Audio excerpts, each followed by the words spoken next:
the storm came, trees fallen on power lines down. Within an hour and a half, 2 hours, I had 18 inches of water coming through my front yard and under my home. And we could hear something that sounded like a railroad train coming through. And large chunks of lumber and things falling from the sky, and it was busting the branches down of the trees, and it just snapped the trees like twigs. I crawled out of the window and just looked at the devastation, and I could hear my neighbors calling for each other.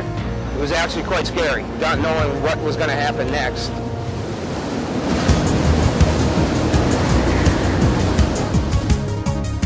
The cooperation is just phenomenal in terms of what you people have done through FEMA. When the tornado hit on June 1st, it was very intense and a lot of destruction. We got a call from the State Emergency Management Director asking for what's called an Incident Management Assistance Team to deploy, and that was actually the night of the tornado. The storm was probably going through for a few hours when we had folks on the ground. I think that our response was extraordinary. I think that all of the elected officials and people that we served, both in local state agencies as well as the public at large, were very happy with what FEMA was able to bring to bear. As soon as Rhode Island EMA and FEMA knew that the storm was headed towards New England, we have several meetings each day where all were kept apprised of the activity of the storm and the resources that we can expect from FEMA and Rhode Island EMA.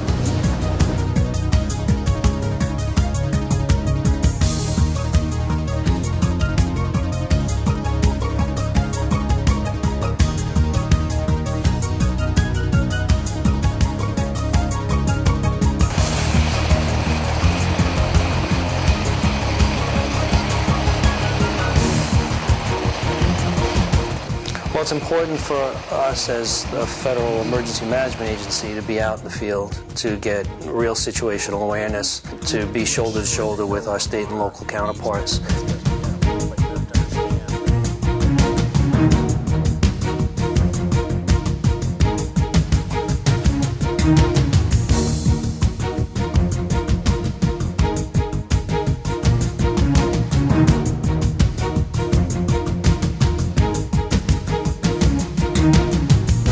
This is ugly. This went right down Main Street, just around this area down here, and especially in the valley down there. It's really bad.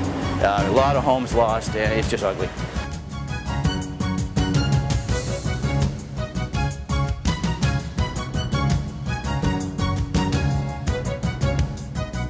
And you could watch the waters just coming up by the foot, not by the inch.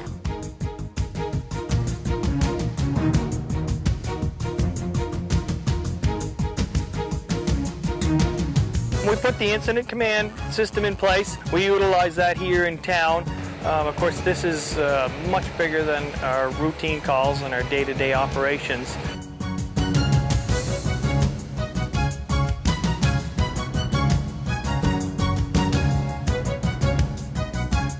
And we have people from all over the country. There are 10 FEMA regions in the country.